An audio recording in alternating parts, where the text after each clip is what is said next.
Today, as we begin one of the most important chapters of our lives, we leave behind another one just as important. It is a chapter that's filled with memories that will be a part of us, even define who we are forever. Some of those memories are of places and of things, but I believe the most important memories will be the ones of people. The people in this room today, our memories of each other. In 1979, 33 years ago, I stood on that very stage and said those very words as I had the honor of representing my fellow students at my PS 158 graduation. Crazy. But that honor pales by comparison to this one. So, Principal Alvaro, Parents Association, teachers, 5th grade parents, and most importantly, our beloved class of 2012, I cannot possibly thank you enough for this honor and this opportunity. So 2 things I feel compelled to point out about that speech I gave right here 33 years ago.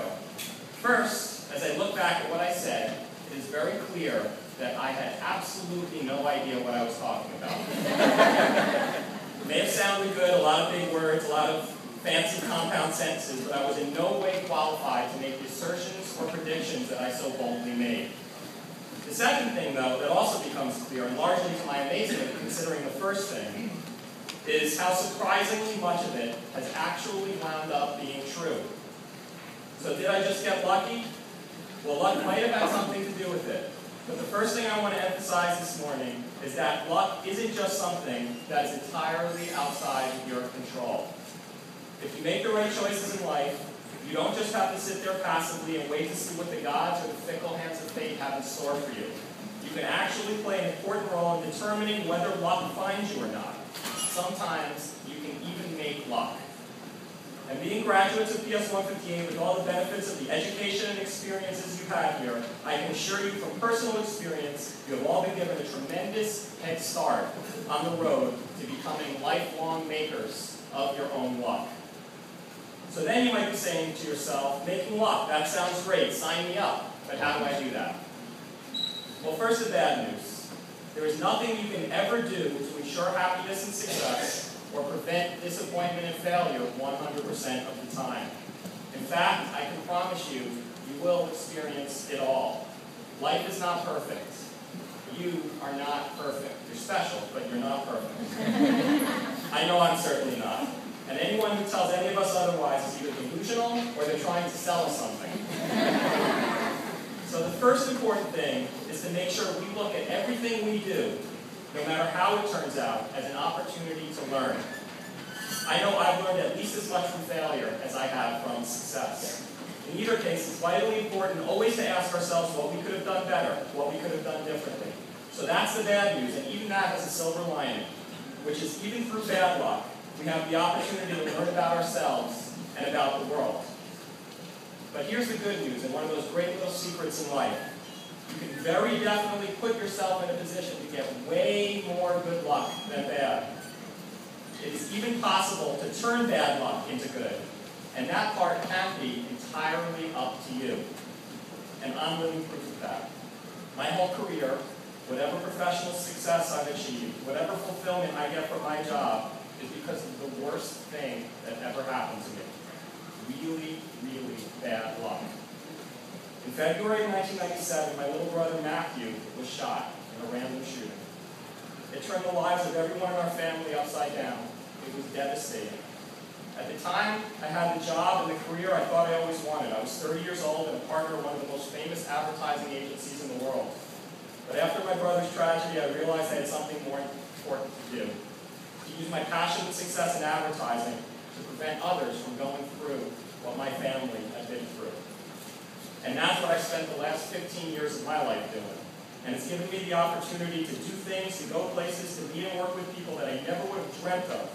And most importantly, it's given me the opportunity to turn my brother's tragedy into good. The opportunity to help save lives and to do something to leave the world a better place than I found it. And because of all that, I think I'm one of the luckiest people around. So that brings us back to the question of how. How does one make luck? Well, I'm sorry to say that there is no exact recipe, no magical formula, 2 parts of this, 1 part of that, and voila, you have your luck. But I do know that there are certain ingredients that together create the best possible conditions for luck to appear. Think of it like a rainbow. You can have a low sun on the horizon behind you, a rainstorm in the distance in front of you, and still not have a rainbow. But those conditions make a rainbow a heck of a lot more likely. So what are the conditions that make good luck in life a heck of a lot more likely?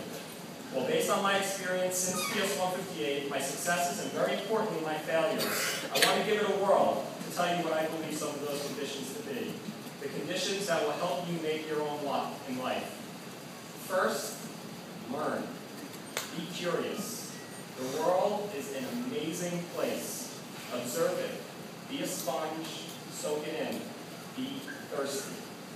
Ask yourself why things are the way they are and why they can't be different.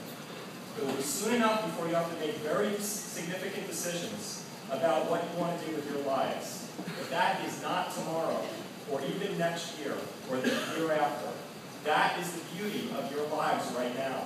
You have time. Use it to find out what you like to do. Hopefully, what you love to do. Find things you can be passionate about, whether it's a job, a hobby, a cause. And when you're lucky enough to find those passions, pour yourself into them. Things like work and practice are a way of actually becoming fun when they are in the name of a true passion. Next, there's a word I want to discuss.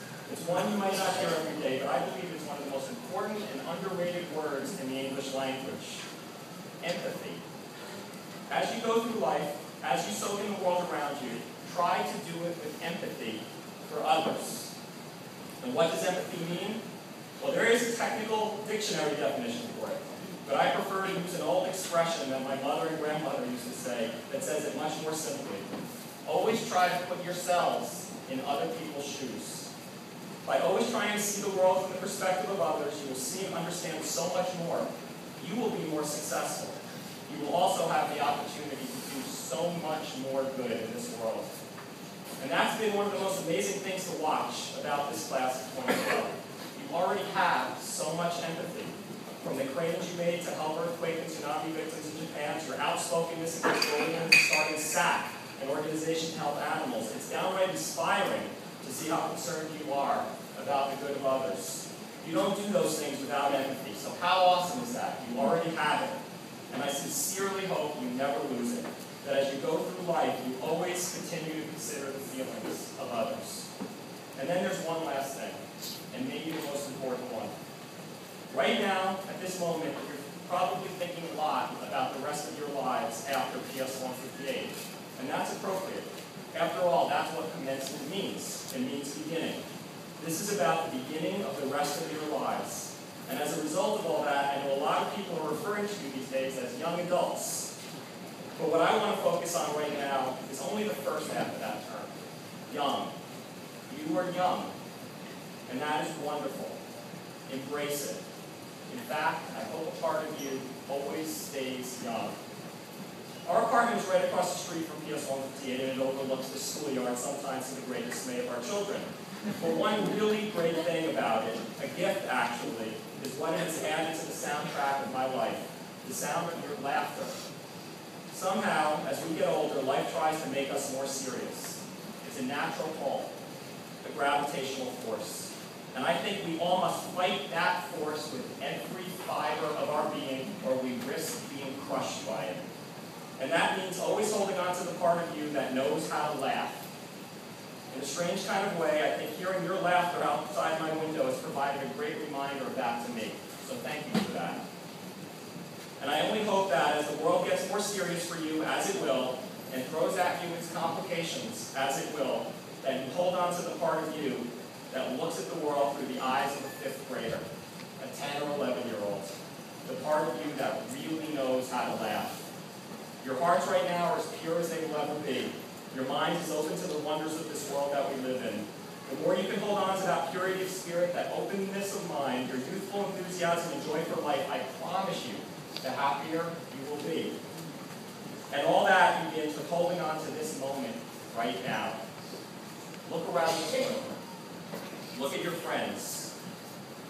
your parents, your teachers. Soak it in. Don't worry about the future right now. There will be plenty of time to do that. Live in the moment. Be young. Be 10. I know there's an important part of me, maybe the most important part, that always will be. And take this moment to think about what this place has meant to you. Think about the things you've learned here for the first time. Think about the teachers that have made an impact on you. Because I can tell you from personal experience, 33 years from now, you're not going to remember many teachers you had in high school or college, but you will remember every one that you had here. I honestly don't think a week goes by that I don't do something I learned in Mrs. Stein's class in 4th grade. And of course, think about the friends that you've made and the classmates that have made an impact on you. Because I can tell you the same thing with teachers is true with classmates too. I can look at a picture of my 4th and 5th grade class and name almost every student in that picture. That is how important the time that you have spent here has been. How important this moment is. No matter what your lives become from this point on, it's how much a part of you that the time you have spent here will always be. And whether it's because I got lucky or not, that is what proved to be so right about what I said here on that stage 33 years ago. So in conclusion, I would like to say it one last time, based on very personal experience, and now with a much better idea of what I'm talking about. To our beloved PS 158 graduating class of 2012. Together this one. Today, as you begin one of the most important chapters of your lives, you leave behind another one just as important. It's a chapter that is filled with memories that will be a part of you, even define who you are forever. Some of those memories are of places and of things, but I believe the most important memories will be the ones of people. The people in this room today have memories of each other. Thank you again for this.